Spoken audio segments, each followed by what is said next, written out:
J'ai déposé 2 gouttes de magenta, enfin 3 gouttes de magenta, pour 1 goutte de Prince Auguste Air Terre d'ombre brûlée. Donc c'est un test, j'ai jamais utilisé ce mélange-là, mais disons que la Prince Auguste Air, c'est vraiment la peinture qui m'a jamais trahi. En termes de lavis, c'est génial. Donc là, on va voir une nouvelle technique, le lavis. Donc on avait vu l'aplat, la couleur uniforme, le brossage qui permet de faire ressortir les arêtes. Maintenant, ça c'est ma technique préférée, c'est vraiment le lavis. Autre raison pour laquelle je n'utilise pas la palette humide, parce que je prépare souvent des grosses quantités de lavis. Donc j'ai tendance même par rapport à mon petit bouchon en inox, là, en métal, à le bloquer avec de la pâte à fixe pour pouvoir garder le lavis en fait dans le creux. Donc là d'ailleurs je vais passer un coup d'eau, voilà, pour pas qu'il y ait de petites poussières. Voilà, hop.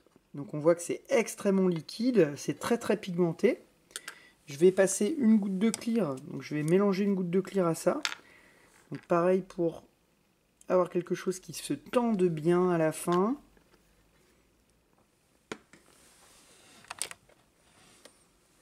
Alors après, le clear, c'est peut-être une superstition en fait, hein. C'est peut-être une maladie grave. Mais voilà, c'est à tester. Vous verrez par vous-même si vous en avez l'utilité. Donc le lavis, je vais lui adjoindre toujours un petit peu d'eau. Donc en gros, je mets à peu près pour 4 gouttes de peinture, j'ai 1 goutte d'eau et 1 goutte de clear. Donc là, on voit que le lavis, quand je le passe sur la palette, il est quand même relativement épais. Donc plutôt que de le diluer à l'eau, je vais le diluer avec du clear parce que ça évite en fait les effets d'auréole. Là, vraiment, on a quelque chose qui est au niveau qualitatif, qui est observable. On le voit bien, hein, de toute façon, sur la façon dont le lavis réagit sur la palette. Quelque chose qui est très fluide et en même temps qui ne s'écoule pas aussi vite qu'un jus réalisé avec de l'eau.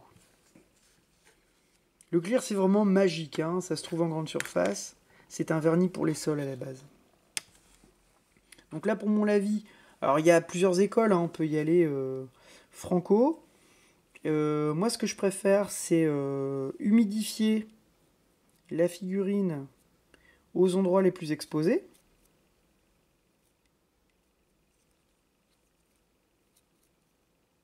En fait, j'aurais pas dû peindre le fusil en bleu. Ça va me poser problème après. Mais tant pis. Alors, j'ai humidifié les parties là. Alors pourquoi? Parce que ça permet en fait d'avoir un contrôle encore plus fort sur le lavis, qui se déposera moins sur les parties humides que sur les parties sèches. Donc à la brosse, je le dépose principalement dans les creux. Donc là, on voit tout de suite que c'est l'équivalent d'une encre Games Workshop, hein.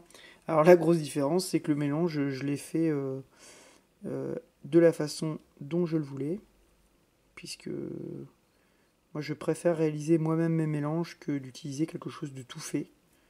C'est pas une question de fainéantise, hein, de la part de ceux qui le font, hein, c'est pas une critique du tout.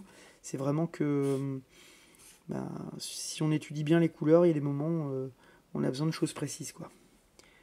On ne peut pas se contenter juste d'un truc tout fait.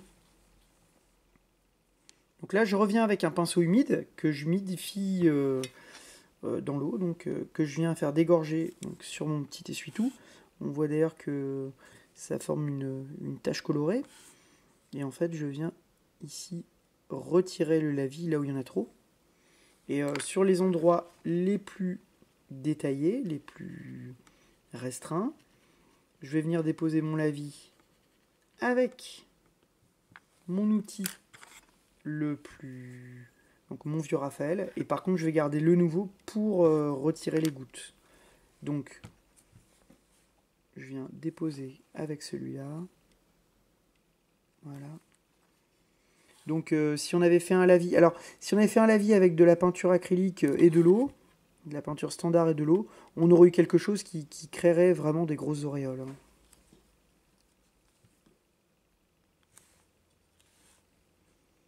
Donc je suis assez content de la couleur obtenue, puisqu'on a une espèce de effectivement de couleur brune en fait qui va sans dénaturer le rose en fait, au contraire l'enrichir avec une ombre assez chaude.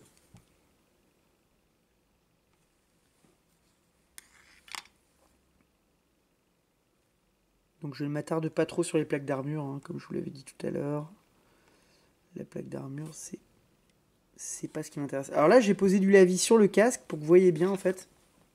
Je vais venir tremper le pinceau, le faire dégorger et retirer en fait le lavis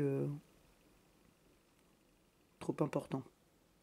Donc là, pour vous montrer un petit peu sur une base blanche, parce qu'il est totalement possible de peindre en lavis sur une base blanche, on pourrait entièrement peindre une figurine en lavis, d'ailleurs, un petit peu comme une aquarelle, on voit que c'est extrêmement pigmenté. Hein, c'est à la fois très, très saturé, et en même temps, ça laisse complètement apparaître le support. Tant que c'est humide, on peut le retravailler dans la masse comme ça. Par contre, une fois que c'est sec, les différents ajouts vont créer une opacité supplémentaire. Donc là, par exemple, j'ai quelque chose de relativement uniforme, c'est grâce au clear. Par contre, si ça sèche... Alors, je peux venir... si ça sèche, ça va s'assombrir. Par contre, ici, je peux venir créer des petites gouttes, comme ça.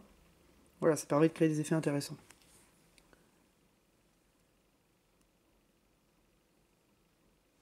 Donc, le lavis, c'est un petit peu comme le brossage, hein. Finalement, le médium... Enfin, pardon, la peinture va se répartir sur la figurine de telle façon à ce que elle soit guidée par les reliefs.